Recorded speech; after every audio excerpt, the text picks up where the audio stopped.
So this is my artifact here. It was actually an agreement sent to Sadat and Begin after Camp David Accords, basically saying they have to live up to these expectations that were at Camp David. So I'm going to read one passage.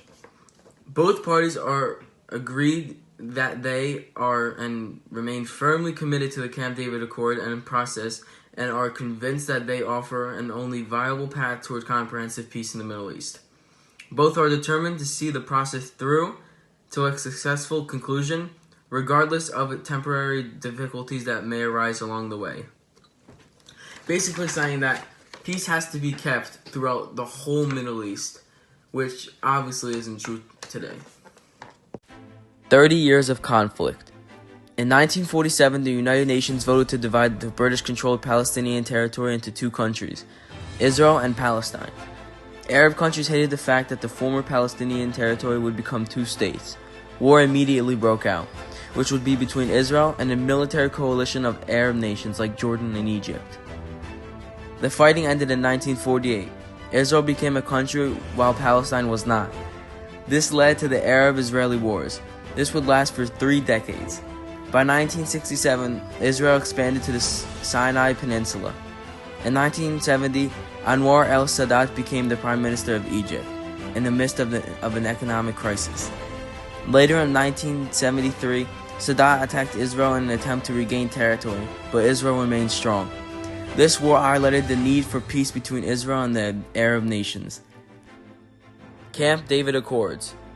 In 1978, President Jimmy Carter invited Sadat and Israeli Prime Minister Menachem Begin to his retreat at Camp David, Maryland.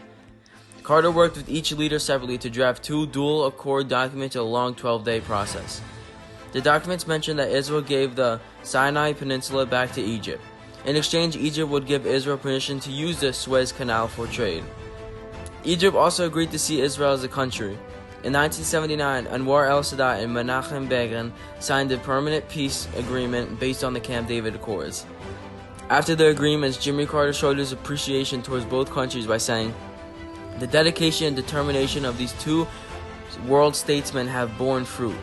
Peace has come." This shows Jimmy Carter's true attention to detail to the agreement and has settled the first agreement between two countries who initially hated each other. Is it peace? He looked at me and said, yes. Well, I mean, like blackbirds famously off the telephone wire, we ran for the phones. Remember, there are no satellite phones anywhere. Nobody's live.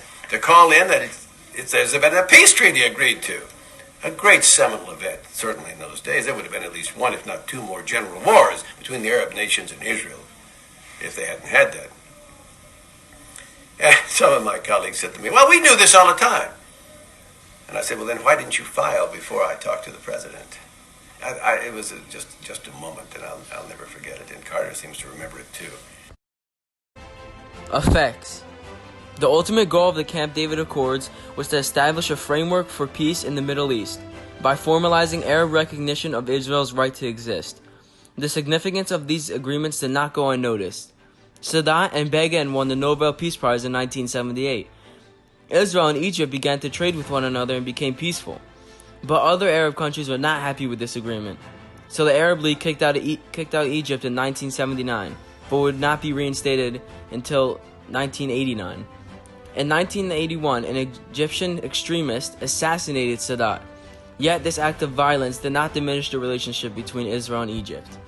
The next president of Egypt, Hosni Mubarak, kept peace with Israel until 2011. Even though the Middle East is still filled with conflict, the Camp David Accords served as an example for a possibility of peace in the Middle East. So my course theme for my documentary is change and innovation. Basically, it is saying how both countries had conflicts and both countries had problems to solve, and they had to change and innovate to get better and to stop all the violence. Basically today, which is mostly not between Egypt anymore, but between Palestine and Israel. Palestine wants Jerusalem to be the capital of Palestine, but Israel already got that when Donald Trump assigned it to them in 2017. So basically, the conflicts is still going on, and they need to innovate and change from that.